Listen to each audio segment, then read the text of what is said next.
Affidavit क्या सहारा की तरफ से मांगा जा रहा है क्या?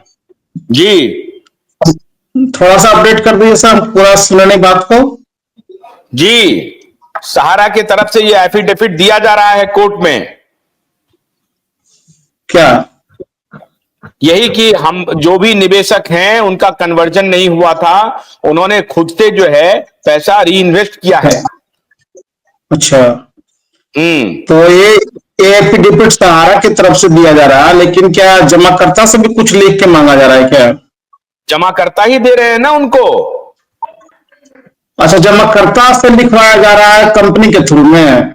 हाँ, कंपनी के थ्रू या जमाकर्ता अपने थ्रू दे रहे हैं, अपने मन से दे रहे हैं कि नहीं भैया आपकी कंपनी फंस रही है, फंस बर्बाद हो रही है, मुझे अच्छा नहीं लग रहा है। नहीं, तो अब हम समझ गए सर, समझ गए।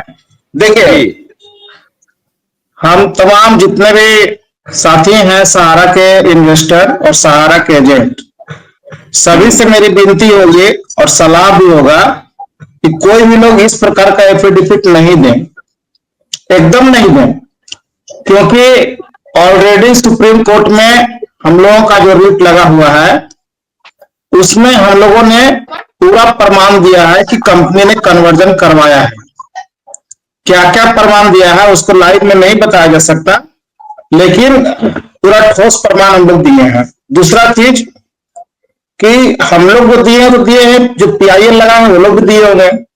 तीसरा सबसे इंपॉर्टेंट बात है कि एसएफआईओ का जो जांच हुआ है 9 कंपनियों का, वो जांच रिपोर्ट का भी कॉपी हम लोगों के पास आया है, आपको ये भेजे था आशुतोष सर, शायद देखे होंगे आप। उसमें एसएफआईओ ने भी लिखा है कि इनका पैसा एक कंपनी से दूसरे कंपनी में ट्रांसफर किया गया है, कन्वर्जन कराया गया है। एसएफआईओ का जांच रिपोर्ट को सुप्रीम कोर्ट जरूर मानेगा। उसके पहले पार्लियामेंट में भी एक दिया गया था सरकार की तरफ से, वित्त मंत्रालय की तरफ से, कि सहारा ने पैसा को कन्वर्जन कराया है।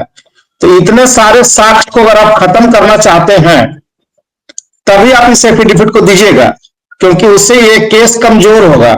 मैं खुलेआम बता रहा हूं कि अगर जमाकर्ता लिख कर देते हैं तो हम लोग भी नहीं छोड़ेंगे, क्योंकि हम लोग को भी उस पर इंक्वायरी कराना पड़ेगा कि ऑटो कन्वर्ट हुआ था, उसमें बहुत फर्जी तरीके से हुआ है। दूसरा है कि बहुत सारे पार्टी डेथ कर गए थे, उनके नॉमिनी के नाम से जबरदस्ती कन्वर्जन करवाया गया है। बहुत सारे पार्टी कन्वर्जन कराने के बाद एप्लीकेशन लिख करके दिए थे कि हमारा कन्वर्जन गलत तरीके से हुआ है, इसको रद्द किया जाए।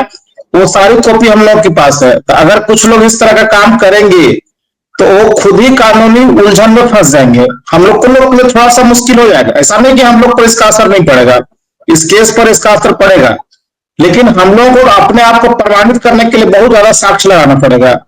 लेकिन ये लोग भी जो लोग लिख के देंगे, इनका केस पूरा उलझ जाएगा। इसीलिए सभी से रिक्वेस्ट है कि आप इस तरह का कोई एफिडेविट नहीं दें। दूसरा, एक एग्जाम्पल के थ्रू आपको हम समझाना चाहेंगे कि दिल्ली हाई कोर्ट ने जब इनको दिया था कि आप जो कंप्लेन आया हुआ है कोऑपरेटिव का, उसका पेमेंट करके आइए तो आपको हम एनआई चालू कर देंगे। एनआई मतलब होता है नया काम करने का ऑर्डर दे देंगे। उस समय भी ये लोग चालबाजी किए थे, शायद इन लोगों को नहीं याद होगा कि सभी को बोला गया था कि जाके पार्टी से लिखवा करके लाइए, और कुछ लोगों को चेक भी बना करके दे दिया गया था कि जाकर के पैसा दे दीजिए और साइन करा करके और ऑफिस में जमा कराइए।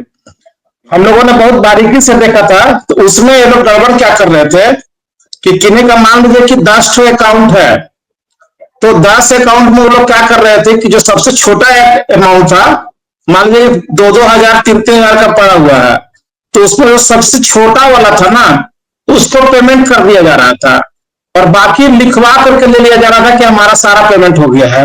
इस तरह के लोग पेपर तैयार करके जमाकर्ता के माध्यम से भेज रहे थे। उसमें हम लोग बहुत ज्यादा कैंपेनिंग किए थे, अवेयरनेस लाए थे कि लोग इस तरह का काम ना करें, लोग लिख करके नहीं दें, तब जाकर के इनका षड्यंत्र रुका था।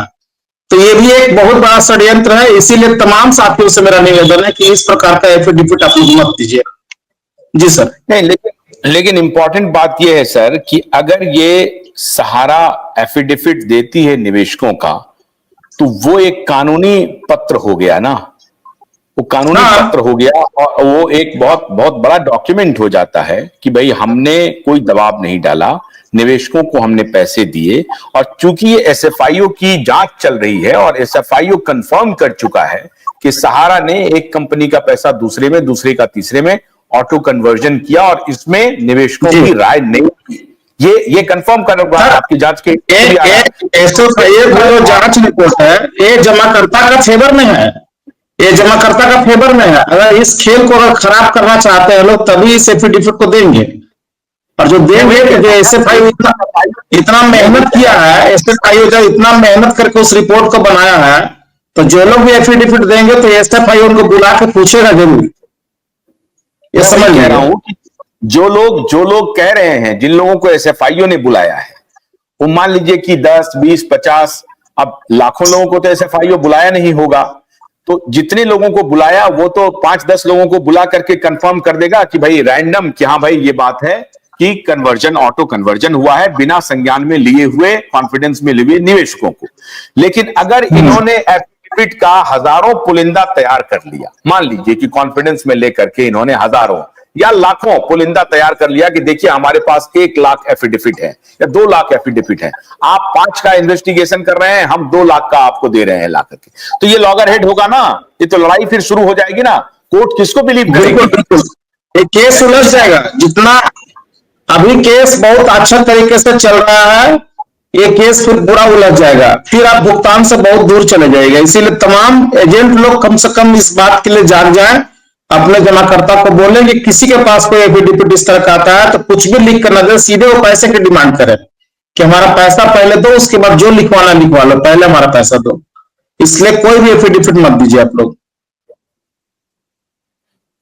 तो बहुत ही खतरनाक हो रहा है काम। अगर, लेकिन क्या अगर मान लीजिए नागेंद्र जी कि सहारा की ये बात कोर्ट मान लेती है, क्या ठीक है आपका कन्वर्जन आपने नहीं किया था, तो क्या वो निवेशक के हित में होगा या नुकसान में जाएगा? नहीं, कोर्ट कैसे कहेगा कि आप नहीं किया? कोर्ट में तो एक प्रमाण हो जाएगा ना सर, वो काम तो हम लोगों के ऊपर छोड़ दीजिए, अपना लीगल टीम क्या कर रहा है, वो तो बहुत सारा प्रमाण दे दिया गया, वो प्रमाणित हो जाएगा। और ये बहुत सारा इंटरनली रिपोर्ट सेबी का भी है, चिंता ना करें। सेबी के ऊपर भी तो आक्षेप लग रहा है ना कि आपको जब 25,000 करोड़ रुपए आपके पास पड़ा हुआ तो आपने भुगतान क्यों नहीं किया? तो सेबी तो अपना भी बात कर रहा है कि भाई हमने भुगतान इसलिए नहीं किया कि मेरे पास रियल एस्टेट हाउसिंग बोर्ड के जितने लोग हैं उनको हम दे दिए, बाकी आ रहे थे कोऑपरेटिव का, कोऑपरेटिव को हमको देना नहीं था, क्रेडिट को और रियल एस्टेट हाउसिंग बोर्ड वाले डिपोजिटर आ नहीं रहे थे तो हमने नहीं दिया। तो रियल एस्टेट नहीं आ रहे थे, इसका मेन कारण है कि वो लोग शिफ्ट हो गए थे, इसमें कोऑपरेटिव में शिफ्ट हो गए थे। एक मिनट, मोटी बात जो अभी 12 साल से चल रही है लड़ाई, इसी बात की है कि सहारा कह रही है कि हमने अपने निवेशकों को पैसा दे दिया, सेबी कह रही है कि इन्होंने पैसा नहीं दिया। कोर्ट ने सेबी की बात को मान लिया और कहा कि साहब इन्होंने पैसा नहीं दिया, इनको पैसा देना पड़ेगा और ये झूठा मूठा डॉक्यूमेंट हमको ला करके देते हैं, इससे बात नहीं बनेगी। यही डिस्प्यूट है, मेजर डिस्प्यूट यही है। बिल्कुल, अब बिल्कुल मेजर डिस्प्यूट यही है। अब सहारा ये कह रही है कि देखिए सेबी ने आपको पुख्ता रिपोर्ट नहीं दिया है, सेबी ने जांच पड़ताल नहीं की है, मैं आपको निवेशकों का एफिडेविट दे रहा हूं, इसको तो यकीन करेंगे। और ऐसी स्थिति में अगर सहारा का ये आर्गुमेंट पुख्ता हो गया कि नहीं मैं निवेशकों का एफिडेविट ला करके आपको दे रहा हूं कि मैंने पैसे उनको दिए और उन्होंने जो फिर दोबारा हमारे पास री-इन्वेस्ट किया वो अपनी मर्जी से किया है, हमने उनको पैसे दे दिए थे, उन्होंने हमारे पास ये मर्जी से किया है। मैं ये कह रहा हूं कि इस केस में भी निवेशक क्या लूजर नहीं होने वाला है, क्योंकि अगर बिल्कुल 100% अगर ऐसा कोई भी लोग लिख के देंगे ये केस कमजोर होगा, ये केस कमजोर होगा। सहारा बहुत बड़ा गेम खेल रहा है, इसको इस बात को समझना पड़ेगा सबको, खास करके एजेंटों को समझना होगा जो सहारा के पक्ष में अम्मी लाल जैसे लोग खड़े हैं। ये लोग चाहेंगे किसी भी तरह से उलझ जाए, लेकिन लोगों को जो लोग चाहते हैं कि नहीं हमारे जमाकर्ता का पैसा मिल जाए, वो लोग इस तरह का काम ना करें, चाहे जितने भी अम्मी लाल समाज में आ जाए, इन लोगों को गिरफ्तार कीजिए और कोई भी एफिडेविट मत दीजिए। आपने सहारा के पक्ष में रहेंगे, हम तो सहारा के पक्ष में रहेंगे। क्या बोल रहे हैं समझ में